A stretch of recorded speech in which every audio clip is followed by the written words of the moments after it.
Hey guys, so I know we already went over monohybrids last week.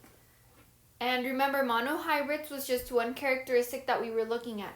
Whether it was the height of the pea plant, the color of the flower, the color of the pod. Right? We were just looking at one thing. With dihybrids, okay, we are looking at two things. Kind of like when you're playing Monopoly, you have two dice. Die means two, okay? So we're going to go over an example, and I'm going to go really slow to make sure that you get it. You can always come back and look at the video, okay? So this is the problem. A pea plant that is tall because of its heterozygous genotypes. Heterozygous, remember, is different, guys. You see we have an upper and a lower. But because we have an uppercase T, it automatically becomes tall.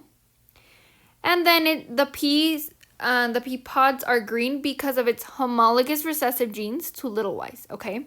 So this is the genes for parent number 1, okay?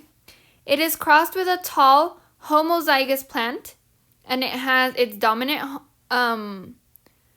homozygous because it has two upper T's, okay? And it's yellow due to its heterozygous genotypes, upper and the lower, okay? What percentage of the pea plants will be tall and green, okay? So in pink, we have parent 1, and in yellow, we have parent 2. That's what they look like. Before we do anything else, we got to combine them. We got to combine these two genes, the pink ones and then the yellow ones, and we can see it over here. Okay, that's what they look like. So, we're going to combine them, guys, before we do our Punnett square. So, we're going to do FOIL like we do in math.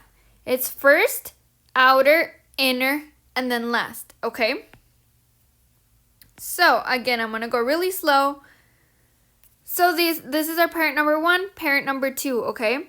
We're going to get the first letter, and we're going to pair it with the other first letter, okay? And then it becomes capital T, lowercase y. Our first letter with the other first letter. Capital T, capital Y. Are we good there? When you have it, guys, I put a little lasso around it, the pink little lasso, to remember or to remind myself that we're going to use it later, okay? Then outer, you're still working with the first letter. Then you're going to go to the very last letter. Capital T, lowercase y. And then the same thing. The first letter all the way to the outer. Capital T, lowercase y. We put a little lasso around it to remind ourselves that we're going to be using it later. And then we're going to use inner. Okay, so then we have a capital, a lowercase t, there we go. And a lowercase y, and inner. Think of it like if this is a sandwich, and the first letter and the last letter are like the bread, and then the ones in the middle are the ham and cheese. We're just focusing on the ham and cheese.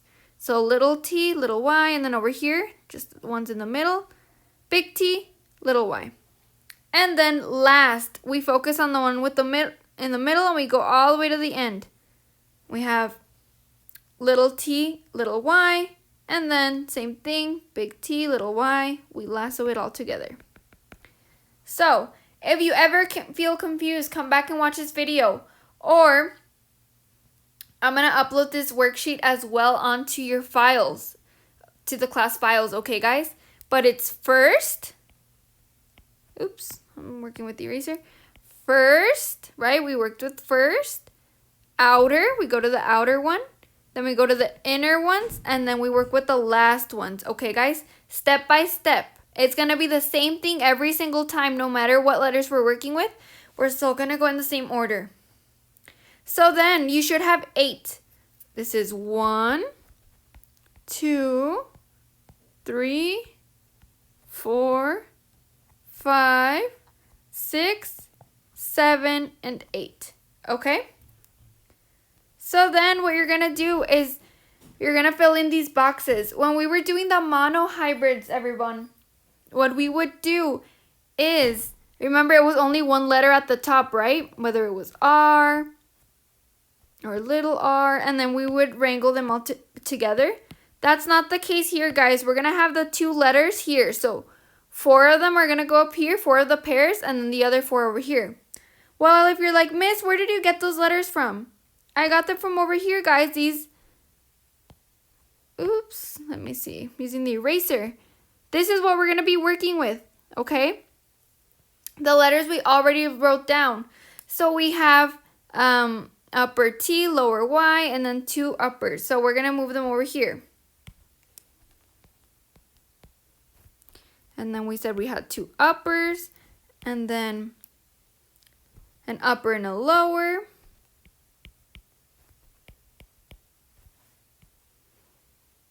And then 2 littles, 2 uppers.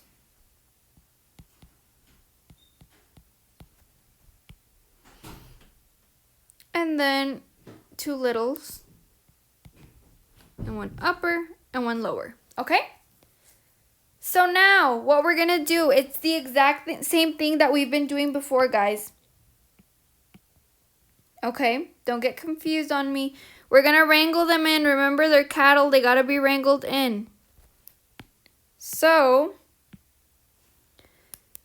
the T's stay with the T's and the Y's stay with the Y's, but it's always the capital first. Okay, so we brought that one to the side, that one down. This one's capital T, big Y, little y. And then same thing over here, guys. Nothing different. And then this one goes all the way over here, right? Little y, little y. Big T, big Y, little y. And then here, oops.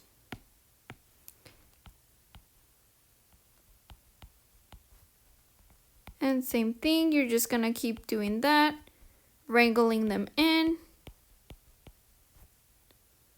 Bring that one down.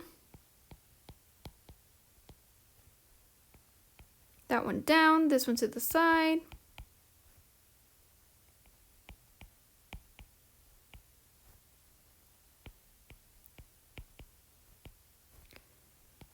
Two big T's, 2 little Y's. 2 big T's, a big Y, a little y,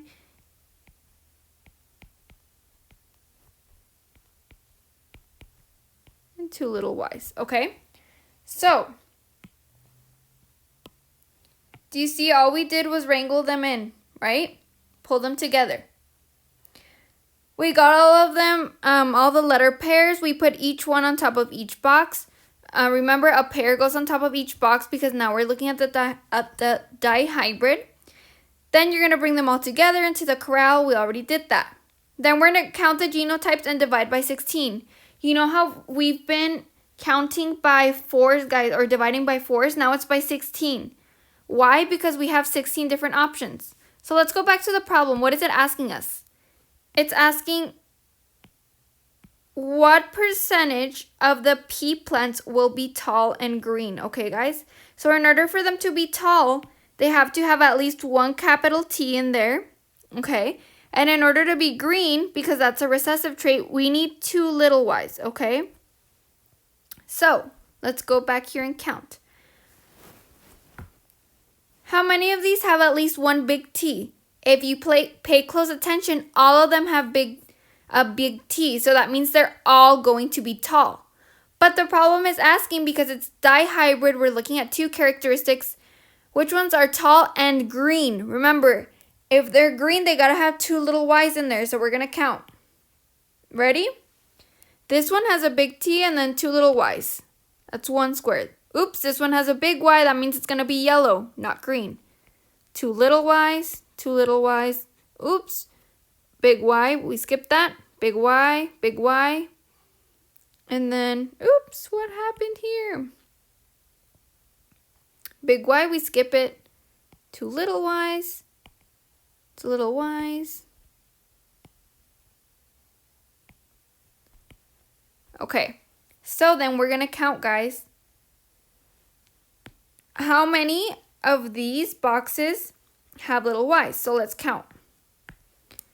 1, 2, 3, 4, 5, 6, 7, 8, 9, guys, okay? So, how many are tall and green? It was 9 out of the 16, which equals out to 56%. Tall and yellow, well, let's go back and count. In order to be yellow, they need to have tall and yellow. It's one big T. We already said all of them are tall. So yellow, we're going to count. Ready? It's 1, 2, 3, 4 of them, 5, 6, 7, okay? 7, the 7 that are remaining are tall and yellow. Oops, not a highlighter. 7 out of the 16, which would be 44%. Remember, guys, because they all have capital T, they're all tall. So none of them are short. 0% are short. And remember, if you add these, that gives us 100%. And that's how you do a dihybrid, guys. You got to read the problem. You got to combine parent number 1, parent number 2, right? Pay attention to what it's asking for. We got to do the FOIL method. Remember, it's first, outer, inner, last, and the arrows I have here show you how to combine them. Remember, we lasso them so we know which ones we're going to be working with. We put them on top of each box, right? And then remember, we got to lasso them in like we always do. And then we count it off depending on what it's asking, okay, guys? So, hopefully that wasn't too confusing for you. If so, you can always come back, okay?